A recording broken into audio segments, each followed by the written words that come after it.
Good afternoon and welcome to the Happy Half Hour. I'm Leigh Kubin. And I am Sandra Priestley. Welcome to our podcast and happy Thursday. Happy Thursday. How was your Christmas? Oh, I cannot believe it's over.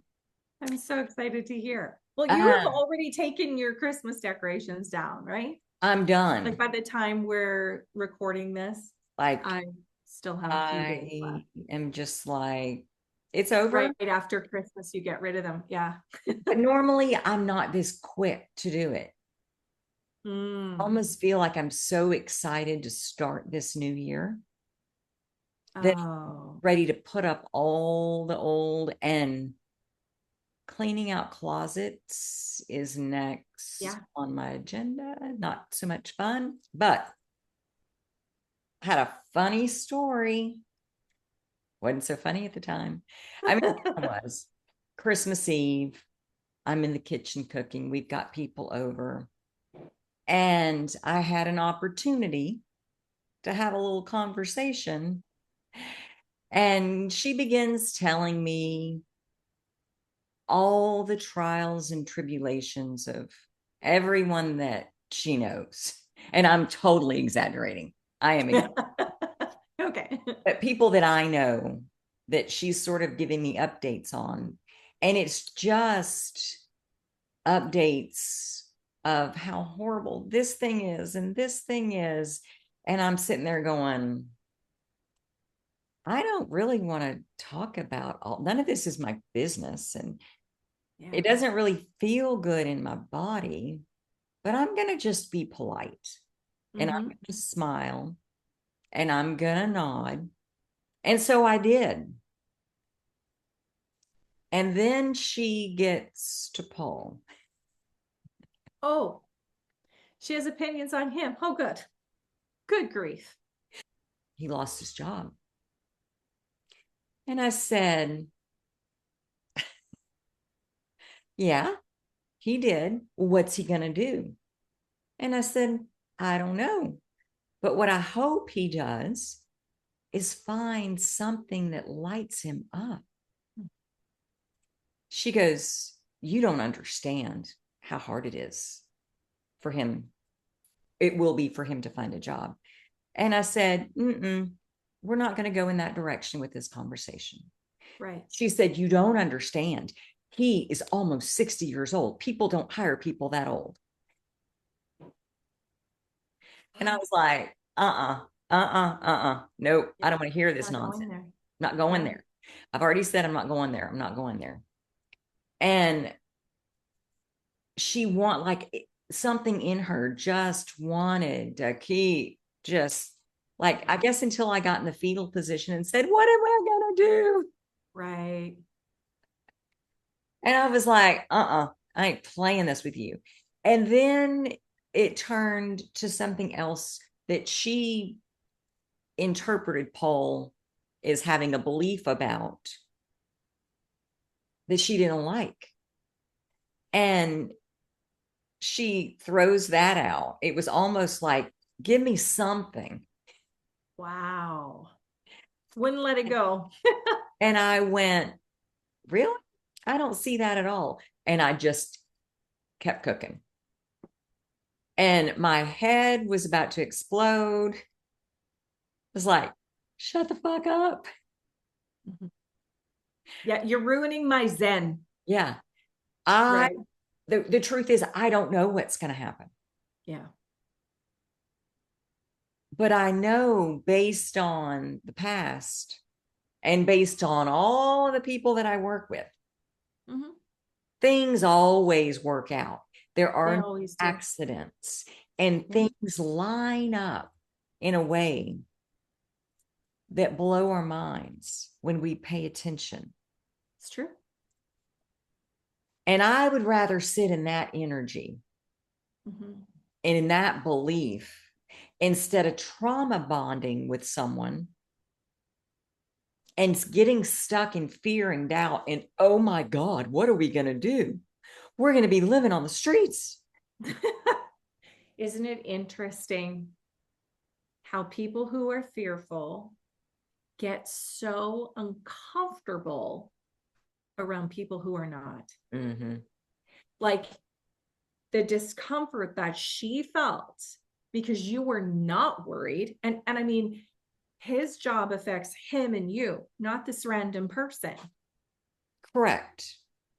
Correct. So it's interesting how people who feel you should be fearful want to double down on it and try to force that. But he's old. Right? Like, let's come up. It is one of the reasons why I don't love to share my goals with very many people. Oh, and she's not anyone I would share my Anything. Yeah. long-term goals like that with. Right. She would be like, what? Exactly. You can't do that. Why are you, it's Yeah, that sort of energy of that doesn't do us any good right. because we're trying to focus so much so on this. And, everything that happens for a reason. And like this is happening for us. And until I'm very, very, very strong in that mentality, Yeah. I I try to not share Mm-hmm. as best as I can because I don't want people to, if you're way far on this side in the positivity side, it's hard to bring you back down to fear. Yeah. But if you're just at neutral, like Oh, I can't, it's it's easy to go there. and I what I wondered when it was over was why did it upset you? Oh, And I thought, oh, well, there might be a little fear sitting in there still. And because yeah, it did, like, fuck. right. But what I did differently than I would have done before is I didn't engage with it. And I said, we're not going there. Whereas before, I would have tried to be nice and polite and listen, kind of like I started with the initial stories, which led to that. Because isn't it funny how you can see things snowball? Oh yeah. Let's start talking about this stuff that's going wrong. And then all the other things that are wrong Yeah. in the world as we see them or Right. perceive them, they all show up and then they just fly out. I know. I know. And we kind of get caught in sort of spilling out things that we wouldn't normally. But I had that moment. And then, journaling and Mm-hmm. what does this feeling mean? And what do you need to release? And what do you need to heal? Yeah, All of this stuff has been coming up, like I love it. paying attention to my emotions and so much right now. Like identifying, oh, you're feeling fear, you're feeling this or this or this, or excitement. Yeah, And then really, if it's an emotion that's not really serving me, digging in my journal and writing and yeah. how did you feel? Go ahead. So tell me what it is that has been most surprising to you throughout this last like 3+ weeks. Like, what have you learned about yourself that has been the most shocking?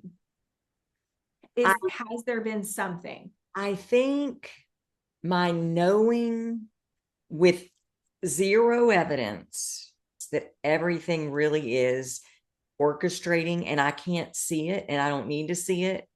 And that knowing has been, I think, the scariest and the most exciting Yeah. because there's a piece that's like, but what if we miss it? And it's like, nothing that is meant for you can pass you by. I just wrote that post. Isn't that wild? I just wrote a post, like I'm not joking, 20 minutes ago that said, if it is meant for you, it shall not pass you by. And that is the 1000% truth. Yeah. Yeah. I And mean, reflecting back on other time. And what's interesting is I had told the story of when he got laid off right after we moved to Austin. I am 9 months pregnant with Lily, 8 months pregnant with Lily. I think we had a month left before, but we were literally 2 weeks from closing on our first house. And he comes home, he lost his job. And I remember the fear that sat in, and the people, because we were right within our time to opt out of buying the house. And the people were like, we'll just save it for you. And Paul looked at me and I said, no, because we don't know how long it's going to take you to find a job. If you're out of work for a long time, we run through our savings, we lose the house. Like I was worst case scenario, everything. Right. But I'm like, let's just wait. And what came out of that was us getting the very house we wanted. He ended up being out of work for, I don't know, a month. I mean, it was a quick turnaround. Yeah. We didn't really miss a beat. And when he got his first unemployment check, we laughed because it was more than he brought home, because of he put so much into savings that basically what I made paid the bills. He would add like $900 to it, and everything else he would just throw in savings. And so when we got the first unemployment check, we laughed going, oh shit, we got a raise. And if we bought the house, it would have been fine. But we wouldn't have got the house we wanted. Yeah. And the one we ended up with about 18 months, 2 years later, we built, we picked the lot, we picked everything in it. It was the house with all the upgrades that we wanted. And I was telling someone that story because they're going through this big transition. And I'm like, everything is working out for us. And really, the universe had something greater in mind than the house we were going to buy. Yeah. And it was the one I wanted. And so why do we have to have all this fear and this doubt about, oh, what if? Yeah. And we waste so much time. Like, I know that 4-week period where he didn't have his job before must have felt so long, you know? Looking back, it feels like a blink. Exactly. When we look back, it's like, shit, why did I waste that time worrying? Because it was like over in a heartbeat, and I didn't appreciate the 4 weeks. I didn't take the 4 weeks. I didn't take that time to relax, to recharge, to release, to do all the R's. What I want. Yeah.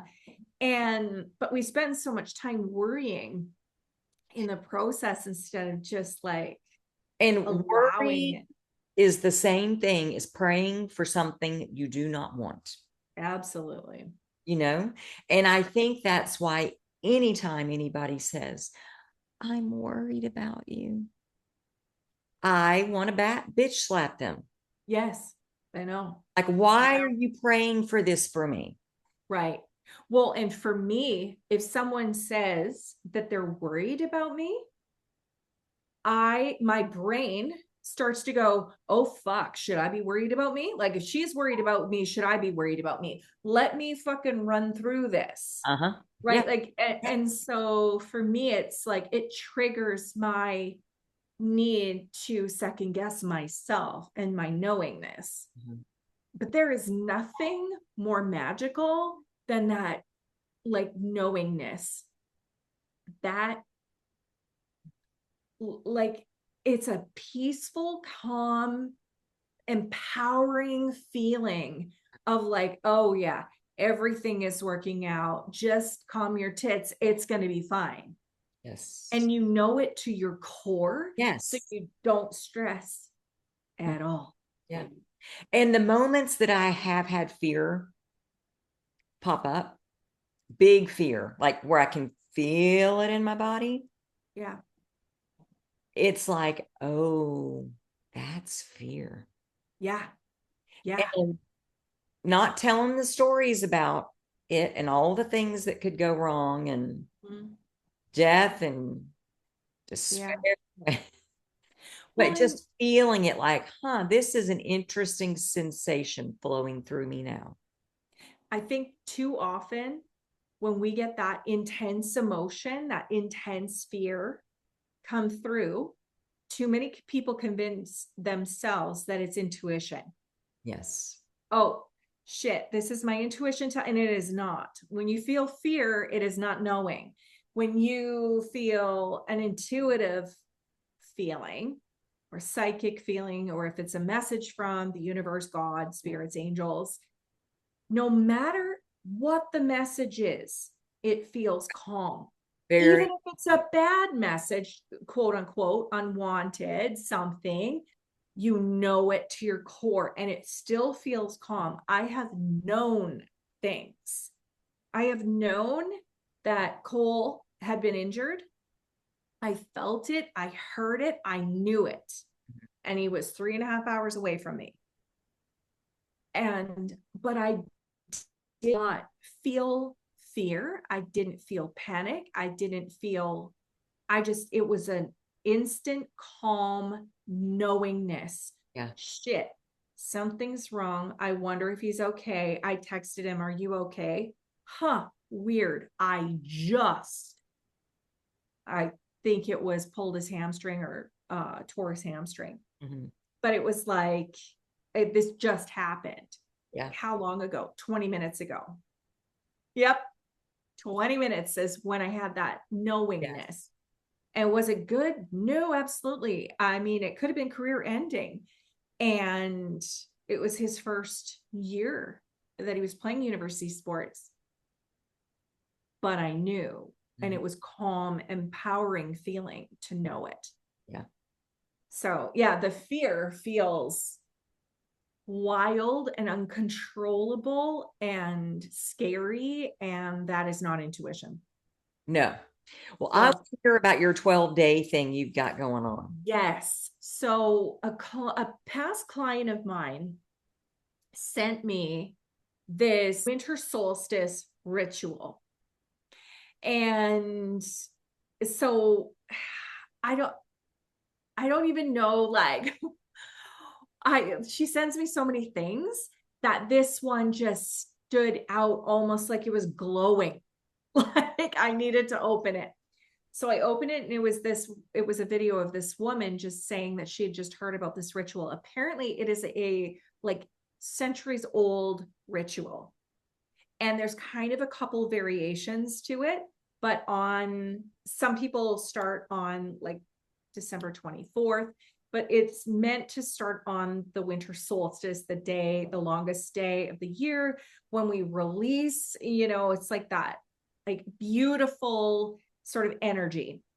Is that the So 20th? on the 21st, Okay. December 21st. Okay. So on December 21st, you sit down and you write out 12 wishes.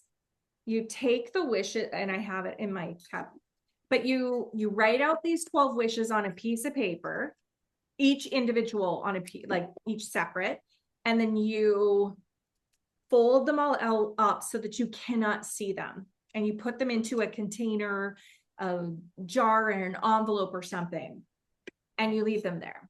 On the 21st, you take one of them out, you do not open it, and you burn it. And as you burn it, some people do this, I have been, but as you burn it, you say, I release this now to the universe, or I release this now to God to take care of this wish for me. I release this now to my spirit angels to allow them to take care of this wish for me, like wish fulfilled. And then you do this one every single day from the 21st to the 31st. So all of those 11 are gone. And then and you burn them without looking. Then on January the 1st, you have one left in your cup. You open that one up, and this is the one that you are to take care of. So the universe, God, your spirit angels, they take care of 11, and you have one left, and you take care of that one. And I have had such fun with this experience for several reasons.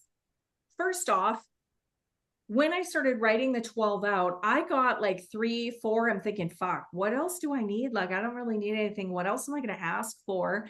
By the time 6, 7, I'm like, oh man, I'm never going to make it to 12. I hit 8 and went, shit, I've only got 4 left. I need more. I need more wishes. What am I going to do? Like, I kind of got going then. Yeah. Once I started burning them, the first day was like, oh, this is fun. Burn, let it go. Thank you for taking care. But the more days went by of me burning each one, the more excited I got for several reasons. Like, first, it was like, oh, I wonder what the universe is taking care of today. And Like, you don't know what you're I burning. don't, I don't know what I'm burning. That's the fun part of it. Yeah. If I knew what I was burning, I don't feel like it would be as magical as it is. The fact that I am not only like surrendering this, whatever it is, but not knowing what it is. And like, here's the magical thing. I don't even remember what I wrote. Yeah. Like, there is a few of them that I know what I wrote, but I don't know how I wrote them. I don't know how I worded them. I don't actually know what the 12 were. So it is literally like, off you go, like burn, almost like that fly paper that you let go and you send to the universe. But it felt, I think it's so helpful to me because I really have to work on letting go of control. Mm-hmm.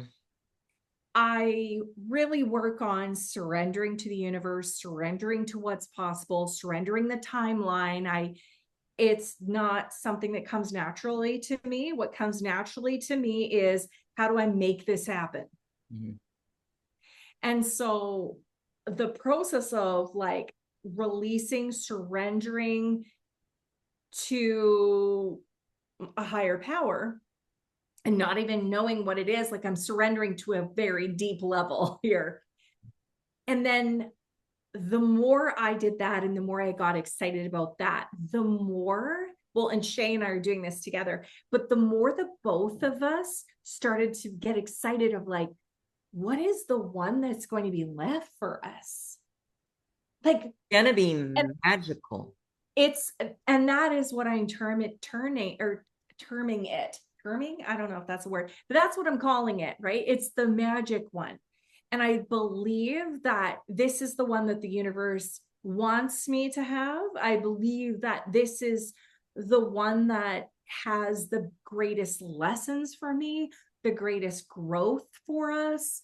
Then, and I And just your feel, ability to create it is gonna blow your mind. right.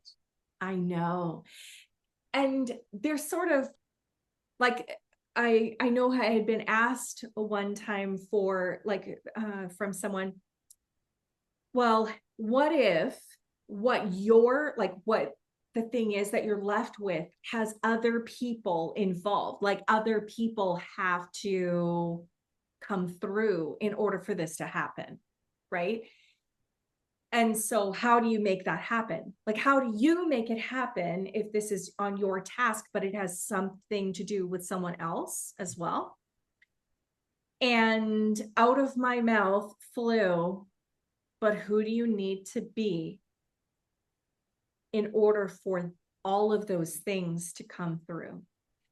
Who do you need to be? Because that's the real magic, is stepping into the person that you need to be in order for all of that magic to happen, in order for that to shift.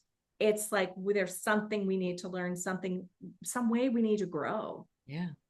Yeah. And it is like, I it's can't been wait to such hear a, what yours is. right? It's gonna blow your mind.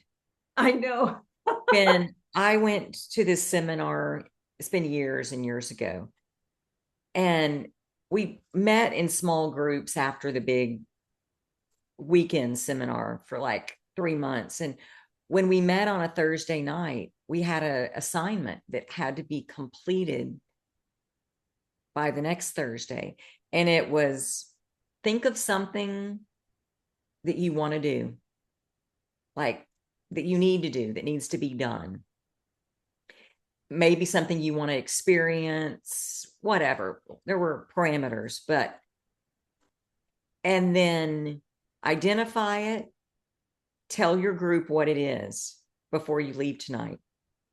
Mm. And then you have to go make it happen before you get back next week.